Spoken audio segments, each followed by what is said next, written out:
Well, we're off and running here on this lovely Tuesday morning. Hello, everybody. Welcome to Fantasy Basketball Day. I forget what this show is called. Old Man Squad, Fantasy Basketball. That's what the hell this show is called. I'm Dan Besbris, and we will be recapping a Monday card here on this Tuesday morning with a few of the main topics. Bradley Beal is still okay coming off the bench. Is Keon Johnson the true Nets active stash? What of the Magic, who are down everybody? Is it KCP and Cole Anthony time? The Mavericks have adjusted who their streamers du jour are. Scottie Pippen Jr. and Jalen Wells cooking for the Grizzlies with Ja Morant and Desmond Bane out. Dante DiVincenzo enters the Minnesota Timberwolves starting five. And Keon Ellis, probably should have put a last name on that tweet, continues to make the case in Sacramento even after that team gets healthy. Thanks for tuning in, everybody. You can find me on Twitter at Dan Besbris, DanBesbris. Old Man Squad on Blue Sky, Old Man Squad Fantasy over on Instagram. Twitter is obviously the most important one. That's where I get all of my information the fastest. I'm not saying I'm the fastest. I'm saying it's the fastest place to get your fantasy info. So, as much as all of it is complete and total hell, you do kind of need to get over there. So find me there. Hit the like button on the video. Let's settle in with that. Please hit the like button on our trade deadline live show video. That's link is in the show description. It's also the featured video over at our YouTube page. We want to try to get to 1,000 likes before the show. We have basically a month, and I think we're at about 420 right now. Ha, nice. It doesn't matter anymore. That crap's legal everywhere. It's a very different universe now than it was 25 years ago. So please hit the like button on that if you haven't done it already. I know there's many thousands of you that watch these videos, so just a handful of you every day, and we will get there. Before we get into the real nitty-gritty, I already gave you kind of the overview of today's show. I want to remind you that BetOnline continues to be the world's most trusted betting platform and your number one source for online betting in the year 2025. Whether you're a seasoned fan or a first-time bettor, BetOnline is your ultimate game day companion. With the largest selection of odds on everything from football to the NBA, college basketball, NHL, and UFC, BetOnline is the number one sports betting source for this new year. Touchdowns, three-pointers, hat tricks. BetOnline has you covered on every game, every play, and every win. BetOnline, the game starts here. So as long as the game is starting here, why don't we start the show here? How do you guys feel about that? I guess we already did technically start the show with our little quick hitter at the front end. Here's yesterday's card. You can see all the scores all together. This is the Basketball Monster box score page. We'll just work our way through it. Phoenix beat Philly on the road. Phoenix had their new look starting five, but Philly was down Joel Embiid, so it wasn't exactly a fair fight. Still, it was nice to see Bradley Beal playing better in his bench role. He still got 30 minutes. This is exactly what we said would happen on yesterday's show as a preview to this, which is that Beal's still going to get his. Durant, Booker are going to get theirs. The guys we were waiting to see was Grayson Allen, who did not play well. Ryan Dunn, who played okay. Nurk, who we figured was going to be doing very little. He did very little. Mason Plumlee, who we also figured was going to be doing very little. He kind of got a little bit lucky, but he played 12 and a half minutes, so no. And then Tyus Jones only played 19 and a half minutes in this game. That was kind of a weird one. I would expect that to be better the next time around. Monte Morris logged 22 minutes. He was just the part of units that were winning their court time. You can see there the plus minus if you're watching on YouTube over on the right side of the page. Monte had a plus 11. Beal was a plus 14. Those are the two best ones on the team. So what do? Well, you hold the four main guys, with Jones being the fourth of those guys. Is Beal going to get traded? They sure want to, but that doesn't always mean it's going to happen.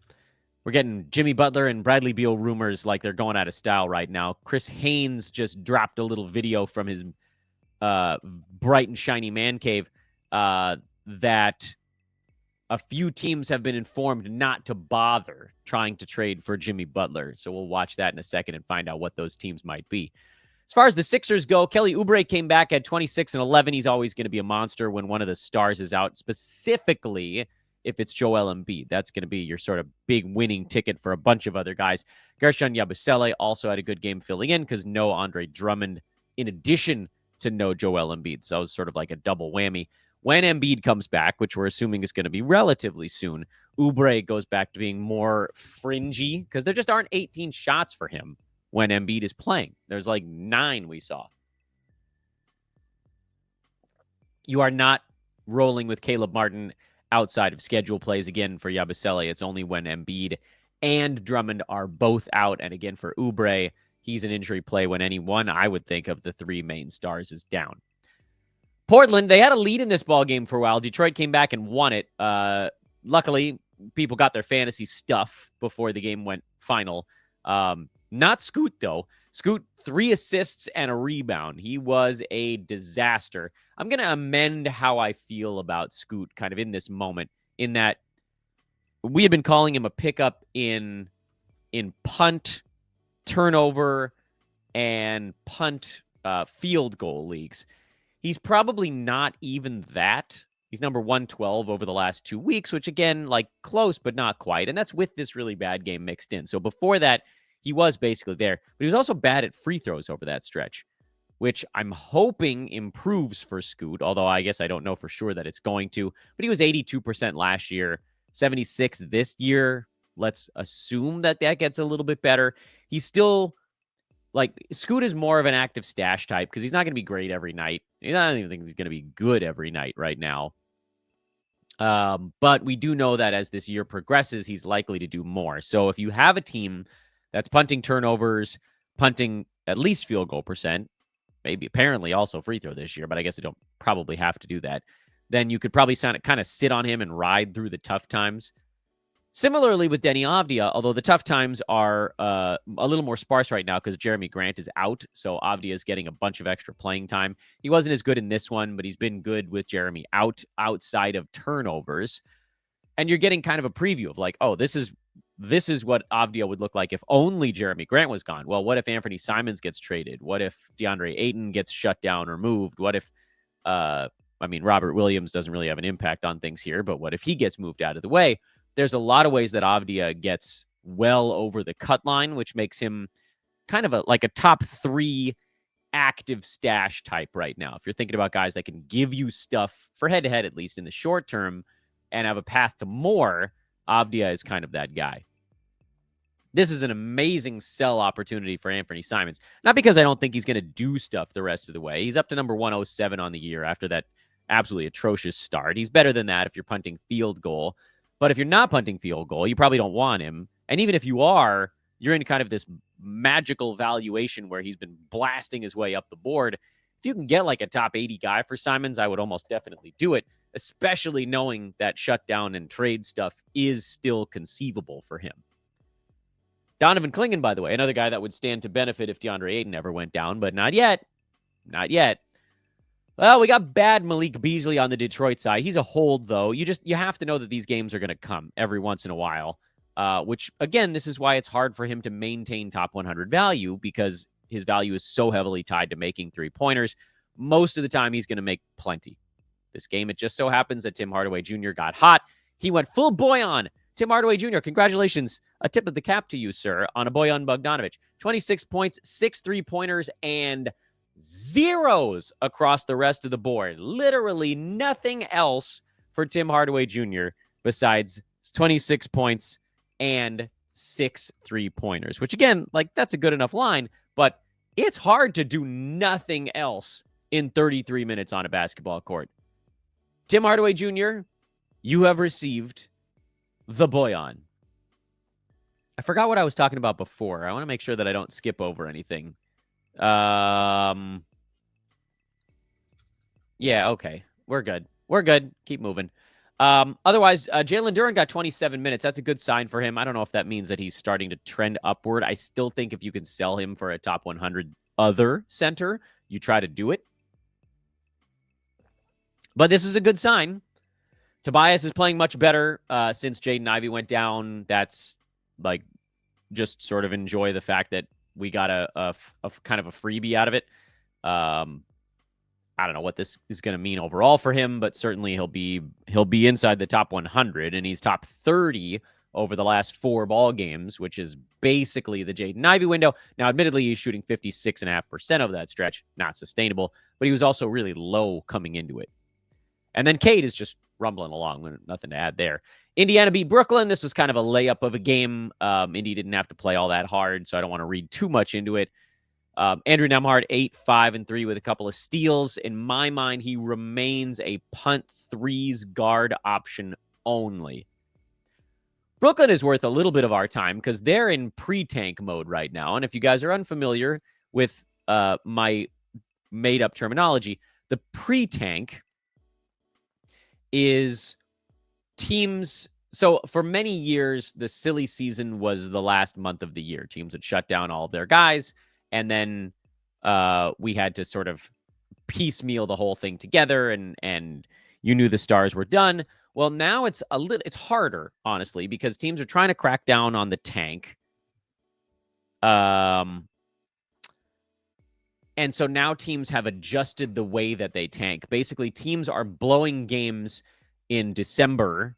It's January now, but November, December, January, so that in March, they can just sort of turn the youth loose and not worry about accidentally winning a couple of games because they've lost enough already. You're seeing it right now in Utah. You're seeing it right now in Brooklyn. Some of the teams have been so bad already this year that they kind of don't need to, like the Wizards. Like, they can play whatever they want. They're still going to lose.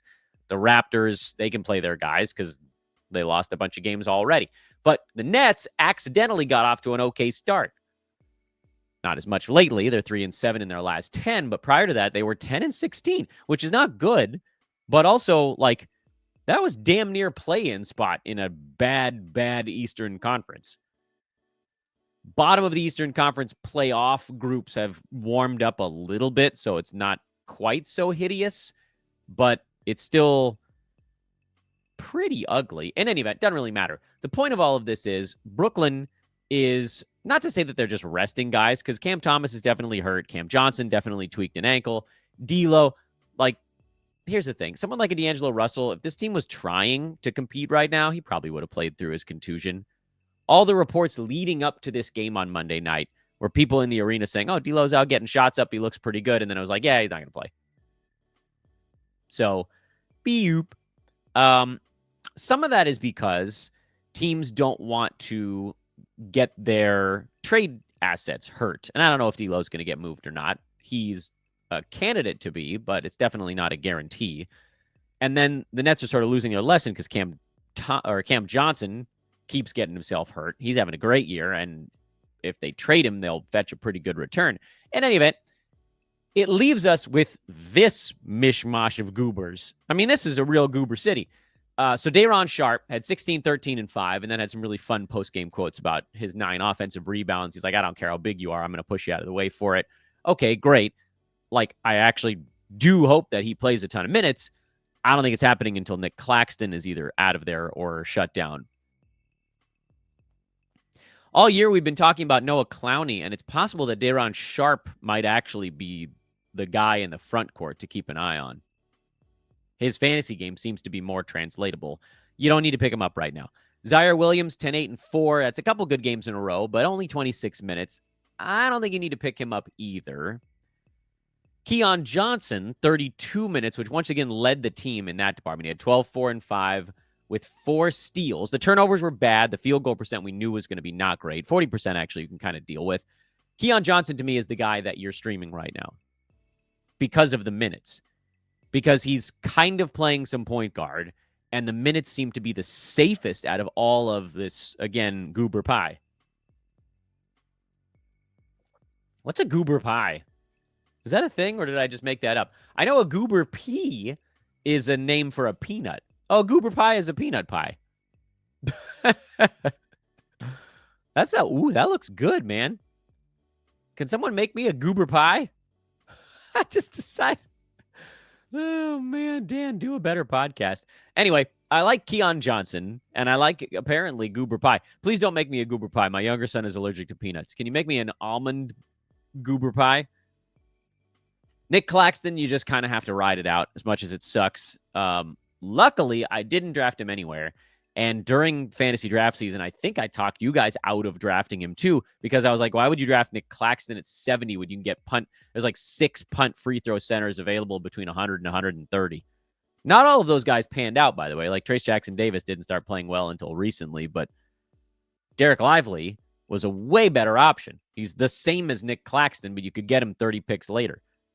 That was the argument there. Noah Clowney had 14 points on 15 shots. Here's the thing. And someone in my Twitter mentions made a good point. They were like, yeah, 15 shots, 29 minutes. That looks pretty good. He's doing nothing else. He's like Malik Beasley, but can't shoot. He can shoot a little bit. It's not fair of me to say can't shoot. I don't want Malik Beasley with a poorer touch. I wanted Noah Clowney. And this, again, I don't want this to turn into the Noah Clowney bashing session on the show, because he was a guy that I was watching. Like many of the other analysts, I'm right there with him, watching this guy, thinking if this guy can get some run, like we saw him at the end of last year, he was putting up boards, he had some steals, he had some blocks. The block numbers in particular looked pretty good. He looked like he was developing into that kind of unicorny threes, boards, blocks combination guy. And I don't know what the hell happened, but the blocks and the rebounds have gone away. He's jacking up shots like a shooting guard, but he's not as good as a lot of these shooting guards who jack up shots. Yeah, you could sit on him if you want to. He's not sort of dead to rights, and with Cam Johnson out, he has enough role. But what happened to the stat set? I do not know. Tyrese Martin is also someone you can keep an eye on. 15-5 in 30 minutes is notable. I don't think that I would start him immediately, but if the Nets have a good schedule at some point in the not too distant future, a number of these guys kind of jump back up into the sort of good graces zone. Brooklyn's schedule is fine. They go every other day this week. So starting now, it's not the best, but starting yesterday, it was okay. Next week, they have a 3-4 span in the middle of the week. It's a 4-game week. The following week, they have a back-to-back. And if you wanted to pick up a net, and I don't know who's going to be healthy or not, from the 14th to the 22nd, they go 6 times over 9 days in that group. That's on January the 14th. So a week from today is when you're going to want to schedule stream some nets. We are not moving fast enough. Keon Johnson is the guy that I'm looking at right now. I think he might actually be sort of like the true active stash on that team. The thing is, I don't know what happens to a lot of these guys when D'Lo and Cam Thomas come back, because those guys are probably with the Nets for the duration, even if Cam Johnson gets moved. And that is probably why everybody is still looking at Clowney, because he still has the better path to minutes the rest of the way. Milwaukee's a quick one.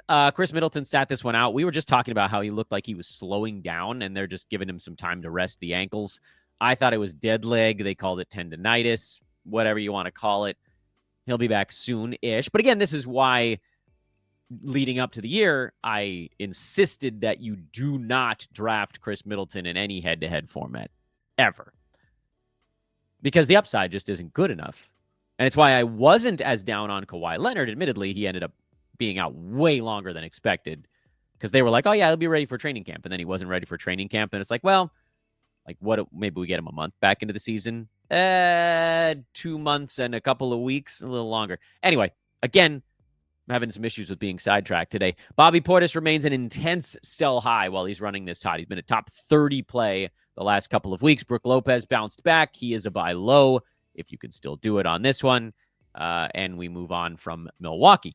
Toronto finally had their main guys. This was the starting 5 they wanted, I think, to start the year. The only question, I guess, would be, would they dare start Bruce Brown over Grady Dick? Probably not. Bruce Brown is, I believe, expiring at this point, so they're probably just trying to keep him on ice and maybe move him somewhere. You can start Emmanuel quickly, even though this was a bad ball game. You can start Scotty Barnes. You can start Jakob Poeltl. You can start RJ Barrett in the proper punt builds, which is typically free throw, where he went 1 for 4 in this ball game. He had the best game of any Raptor outside of that. Silver lining, I guess. Orlando beat New York in New York. The Magic are really something else. I have no idea how they're 5-5 in their last 10 games, missing everybody. And they knocked off the team right in front of them in the rankings. Now, admittedly, the Knicks did not have Cat. So, by the way, the very quick note on the Knicks. Precious Drew at 22 and a half minutes. Jericho Sims, 29 and a half minutes. And Sims, it almost doesn't matter. He basically would have to play 40 minutes to have sustained fantasy value. Achua could do it in about 30, meaning neither one of them did enough. All right, back to the Orlando side. This game went more like what we thought the last one was going to be for the Magic, which is, okay, no Suggs, neither Wagner, still no Paolo. Cole Anthony's going to have to do something. Now, to Cole's credit, he got 3 blocks in his last game to kind of salvage the bad line. This is what we expected because there's just nobody else that can create right now.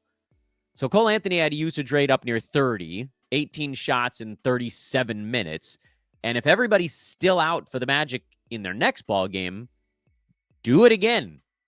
They're off for 2 days, so that does make it a little bit more complicated. But then they've got a back-to-back on the 9th and the 10th. If nobody's back for those games, Minnesota, Milwaukee, then they got Philly on Sunday, I think you can stream the hell out of Cole Anthony. And like the fact that he was bad in his first fill-in game probably gave you a window to still potentially add him. He's still available in 70% of my leagues, and most of those are medium to medium competitive. So definitely consider a Cole Anthony ad for their back-to-back, provided Suggs is still out. I guess we could see Paolo resurface, but we haven't really heard anything about it. So I'm just going to assume that he's still not around the corner, although who knows? With the way the NBA injury reporting goes, he might just pop up out of nowhere. KCP was the other one that I thought would be better in their last ball game, and he was in this one. This, now 60% shooting, again, not sustainable, but 10 shots, 3 steals, a couple of rebounds, a couple of assists. He has that sort of safer floor, typically. Wendell Carter Jr. scored some points the last couple of games, but you could not possibly convince me to care about that. And then I'm not going any farther. Tristan da Silva is interesting, but too raw from a fantasy standpoint. And then Goga, minutes were down because the Wendell unit was playing well, but I don't care. You stick with Goga. Spurs lost at the Bulls. Spurs are basically healthy right now. So Wemby, Chris Paul, Devin Vassell, those are the easy ones. Sohan is the kind of borderline one. Lost a little bit of playing time here to Keldon Johnson. I mean, is that going to happen every game? Probably not. Though I still think that Sohan belongs on most rosters, but not all. Like straight 9-cat roto, I don't think I want Sohan. Punting free throws, you do. Punting threes, you do. And someone tweeted at me to just be like, hey, he's shooting like 79% at the foul line over his last 10 games. I don't mean to be a dick in how I respond to that, but I don't care what a guy's done over his last 10 games. He's 73% for the year. Everybody in the NBA fluctuates. You guys remember the bubble? Yusuf Nurkic shot 90% on a lot of free throws in the bubble. And we all were like, oh, crap, is Yusuf like a second rounder now? Nope. Still sucks. How about Chicago? The only thing we're watching there, and Josh Giddey had a down game, but who cares? You're sticking with Giddey, Levine, Kobe, and Vooch, obviously. Vooch, by the way, has been playing more like a third rounder lately, which is less insane. Lonzo Ball is the guy that I keep getting asked about. He's just not quite there yet. As helpful as he is to the team, and Lonzo, again, was part of the units that were winning their time on the court. The Lonzo in, he was a +7. It wasn't the best on the team in this one. Zach LaVine got super hot. But Lonzo consistently is like the best plus-minus guy on the Bulls a lot of the time in lower minutes. The problem is he's never really been willing to shoot. He's even less willing to shoot now on a team that has 3 guys that love shooting. And the assists are not where we'd want them to be. The steals look pretty good. The glue guy stuff looks pretty good, but the fantasy stats aren't there yet. So I don't think you need to pick up Lonzo. I'll admit, in GamesCap Roto, I'm not that far away, but I'm not there yet. Dallas went real weird with this ball game and decided to just try a new lineup for God knows what reason. So Lively, PJ Washington, Klay Thompson were the holdovers in the starting 5. Those guys are all very startable. Well, oh, by the way, I did a short on it and I tweeted about it and I sort of buried the lead because I forgot to talk about it in a full-length show. Kyrie Irving is out multiple weeks with a bulging disc in his back. They're hoping to have him back in 2-ish weeks. We'll see how that goes. That's why things got super weird in Dallas again, because they were like, well, let's try some stuff. So Najee Marshall moved into the starting five. He had 16 and 6 on 15 shots, and he is a prototypical chucker.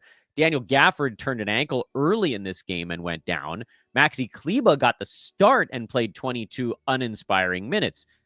What the hell did we do? Well, Spencer Dinwiddie still played 30 off the bench, but he hasn't looked very good in his minutes lately. I think you can move on from Spencer. Quentin Grimes played 26 much better minutes off the bench, didn't shoot the ball well, but had the boards, the assists, a steal, a three. I think you can stay with Quentin Grimes. So add him to the yes list, along with Lively, PJ, and Klay Thompson. Grimes is the fourth yes. The fifth yes would be Najee Marshall, but I don't think I'm quite there yet, because we saw his fantasy game earlier this year when there was a little bit more playing time, and it was predominantly just wailing away on shots, just firing with no conscience, which can be good, and it can also be very, very bad. I don't think you need to pick up Najee Marshall. Dallas has another game tonight, so you kind of missed the best part of their schedule this week. They go tonight, they go Thursday, and then they've got one game over 4 days after that before another back-to-back. And maybe that's the window. So head-to-head, like, yeah, I mean, if you wanted to go Najee Marshall for 2 games over 3 days. But you guys know I hate making moves that don't last at least 4 days, and that one would not. Roto, no. I definitely don't have the confidence to play Marshall in a Roto side. So he's the maybe right now. The other 4 guys I mentioned were, yes, I got a bunch of Jaden Hardy questions on Twitter. He had a good game here, but the 21 minutes is what gives me pause. But, man, I hope you have Derek Lively. I hope you traded for him over the last, 3 weeks since we did that show with Adam King, and I've been banging that drum hard ever since that show. This is his job, and with Gafford out, there's really no competition anymore. No Bane on top of no Ja on the Grizzlies side. So Scottie Pippen Jr. became a very safe play. Jay Huff played 28 minutes. That was kind of interesting. Zach Edey only 13. Hold on to Edey. He just wasn't very good in this particular game, but he's the guy that they want to get playing time at that center spot. He's a better fit, admittedly. Edey is a better fit with Bane and Ja in. Just the way that they play, gigantic body, he'll be more open. But don't punt on Edey. And frankly, if you wanted to buy on him, I would actually consider it. Also, while all of these guys are out, Jalen Wells, 35 minutes, 11 shots, 11 free throws. I know he shot the ball very poorly, but you could probably stream Jalen Wells. So add him to the, obviously, JJJ. Edey is my second yes. Pippen is my third yes. And Wells is my fourth yes. When Bane comes back, I might peel off those last 2. I might not play Pippen. I might not play, almost definitely won't play Wells. You could consider Luke Kennard if the minutes get back up near 30, but I think they don't really want to, because every time Luke Kennard plays 30 minutes for a week, he gets hurt. Clippers got everything they needed to from Ivica Zubac, but it wasn't enough. Lost to the Timberwolves. Minnesota had a nice late game comeback. Kawhi, 21 minutes. He played 19 his first game, up to 21 here. Looked really good in the first quarter and then looked really bad after that. So he's trying to get the jelly legs out. This is his training camp. That's why I said be patient. Be patient. I know you want to get Kawhi in your lineup, and Kawhi typically so good on a per minute basis, but he hasn't. There's the conditioning is just not there right now. The sit up, get down, the whole thing, like, you can try to simulate that in practice, but the adrenaline kick of a game, you just can't. So for now, it's still the main 3, Zubac, Harden, and Powell. If you want to try to sell on Norm, this would be your time to do it before Kawhi gets through his training camp. And if you don't, you don't. I think Kawhi actually helps Harden in the long run. This efficiency stuff just soul-crushing. Minnesota changed their lineup. Phoenix wasn't the only team to mess with the starting 5. Dante DiVincenzo started as the point guard. He had 15 points, 8 rebounds, but only 1 assist. Still, 31 minutes for Dante. That's a big-time yes. Rudy Gobert sucked at the free throw line, but he had 18 rebounds finally, so that was a good sign. Anthony Edwards has had 2 good games in a row. He's kind of waking up a little bit. Julius Randle was the loser in this ballgame. Lost playing time to Naz Reid, who played 31 minutes. And, I mean, if Naz plays 31 minutes, he's a juggernaut at fantasy. I don't think he's gonna, but this is what we're talking about. 1 dang injury. And not that I would root for it, but please, someone just let Naz Reid play. Jaden McDaniels, we know enough about his up and down to not really buy into it. But this is why I keep desperately clinging to all of my Naz Reids, which I only have 2 Naz Reids on my 10 cash teams. But there's so many avenues for him to be a fantasy monster, and we just need someone to clear out a little bit of space. The problem is that it just hasn't happened yet. So that's why he's number 132. He's filler level, playing 25 minutes while the rest of the team is fully healthy, which they were for this game, but he was just better. Oh, Naz, we need you to play. Sacramento beat Miami in double overtime, and the wheel of madness in Miami landed on Jaime Jaquez Jr. in this ball game. Now, in double overtime, the wheel of madness is going to land on a couple of guys, but didn't you all think it was going to be Nikola Jovic after the last couple of games? Don't lie to me. You thought it was going to be Jovic. And the Heat had a good schedule. Who knows going to actually play in this next ball game? The Heat have a great schedule to start the week with the back-to-back and then another game on Thursday. You might see half of these guys take tonight off in Golden State, a double OT back-to-back. So, does Bam play? Does Hero play? Tyler Hero played 49 minutes in this game. Them's a lot of minutes. In that case, you might get some interesting one-game plays from Miami. But, Jaime Jaquez, a triple-double and 5 steals? He's been so whack. But then, they keep teasing us. Haywood Highsmith had a decent game, but it took him 46 minutes to get there. Rozier was fine, but he had to play 41 minutes to get there. I can definitively tell you, I don't have a gosh darn clue who's going to be decent for Miami in the next ball game outside of Bam and Hero. I really don't know. I keep hoping it's Rozier. It hasn't been consistently. At the beginning of the year, we were kind of hoping it might be Jaquez, although I didn't fully believe in him. Now we have an opportunity before us. Can he step through that open door? I just don't know. You could pick up Jaquez if you think this is this woke him up kind of game. But he's had a couple of good games so far this year, and it's translated to nothing. Prior to this triple-double with 5 steals, I would argue his last truly good game was December 26th. That's 8 games ago. 7 games ago? Doesn't matter. He had 15, 4, and 4 with 5 steals in that game. He's had some good steals games in between there, but he's never scored more than 13. He hadn't had more than 5 rebounds. He hadn't had more than 5 assists, and he hasn't been able to pair them up on the same nights anyway. He's also, sorry to break this to you all, a bad percentages guy. It's hard to post 9-cat value if you're a bad percentages guy that's not doing other stuff.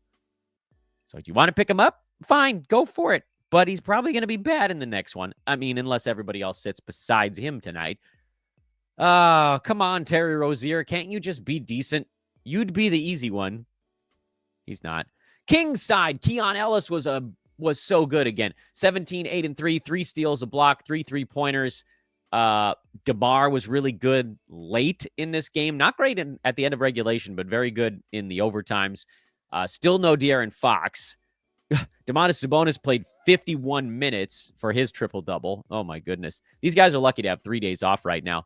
The question about the Kings, and we can't answer it, is Keon Ellis going to continue to get starters minutes even after De'Aaron Fox comes back? Is there room on this team for the starters? Because look at this game breakdown. The starters all played 45 to 50 minutes. And the bench played a total of 40 minutes in double overtime. Kevin Huerter got 15. Trey Lyles got 23. That's the whole bench right now. That's nuts. And also, I hate to break it to these guys, not sustainable for an NBA regular season. He says, well, the Knicks are trying to basically do just that. But it does beg the question. Could we actually get Keon Ellis 27 bench minutes when Fox is back? The math suggests that they're there because Fox is going to play, 35-ish minutes? What's De'Aaron Fox at so far this year? He's got to be near there somewhere. 37. That's a lot. Malik Monk as a starter, what's he going to play? Also 37, 36, 35? Okay, well, that's 11 backup point guard minutes for Fox, 13, 14 backup shooting guard minutes behind Monk. You're at 24 right there for Ellis. Can we wedge in a 3-guard lineup for 3 minutes? Can we completely wipe Kevin Huerter off the face of the earth from a fantasy standpoint? I'm sure he's a perfectly nice fellow. I hope so. What's the play here? Shut up, Dan. Just tell me the play. The play here is you've added Keon Ellis, I would assume, because of how good he was when Keegan Murray went down and how good he now is with De'Aaron Fox out. And even though the Kings have 3 days off, you kind of have to sit on him. You got to see what is the next thing for Keon Ellis. Do they continue to give him the minutes, or do the minutes dry up? And I'll be honest with you guys, I continue to very much not know. But I also don't want to be the guy who's on the outside looking in when Keon does get those extra minutes. So I think the most interesting players we talked about on today's show, if we're going to quickly zip our way through the board, not a recap necessarily, would be Dante DiVincenzo, Naz Reid, and what might shake out in Minnesota, Keon Ellis of the Sacramento Kings, the Heat, Wheel of Madness. Is it going to land on Rozier or Jaquez for any significant stretch of time? The Grizzlies, do you get a Jalen Wells surge here if Desmond Bane misses some time? Dallas shifting their streamers. By the way, you're going to notice a theme on all of this. Orlando, we talked about Cole Anthony and KCP. And the Nets, Keon Johnson, and then sort of the Johnson heirs. Do you guys remember when Michael Jordan came back for the Wizards and they called them the Jordan heirs? Can I do that, please, with Brooklyn? With your permission? You'll notice, as I was just about to say a minute ago, that most of the names we talked about are injury replacement type guys. That's the window we're in right now in the NBA. Around week 9 or week 10, we had a push of new rest of season types. And now we're in week 12.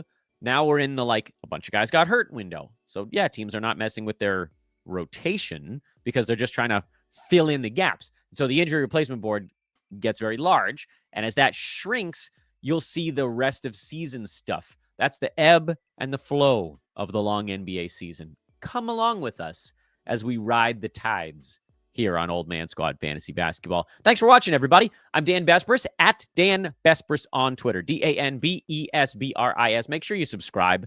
Some of you are watching these things and you're forgetting to subscribe. Some of you follow my stuff on social and forget to hit the follow button. And please hit that like button on the Trade Deadline live show. That is also quite importante.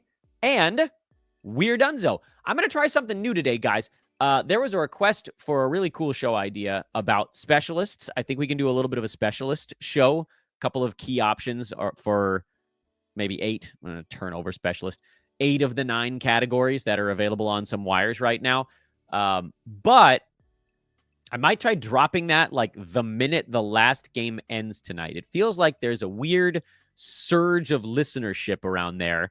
And you guys are just going to have to deal with the fact that I'm throwing darts blindfolded and trying to figure out the best way to hit the biggest audience possible.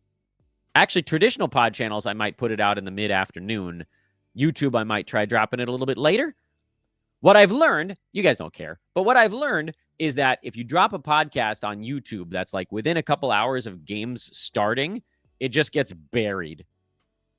Nobody cares about fantasy sports from noon to 4 p.m. Pacific time every day. And then nobody cares about a fantasy show when the games are going, but at a 9 o'clock Pacific time when the games are winding down, you've got 1, maybe 2 games still left. That's when everybody's like, what do I do with my roster? So we're going to try something new. Anyway, cool idea. Forget who tweeted that at me. It was, I want to give credit where credit's due. I think that was Dutch. Wasn't that Dutch? Yeah, that was our boy Dutch. We'll do a Dutch idea, and we'll drop it a little later tonight. Come listen, won't you? Stop talking, Dan.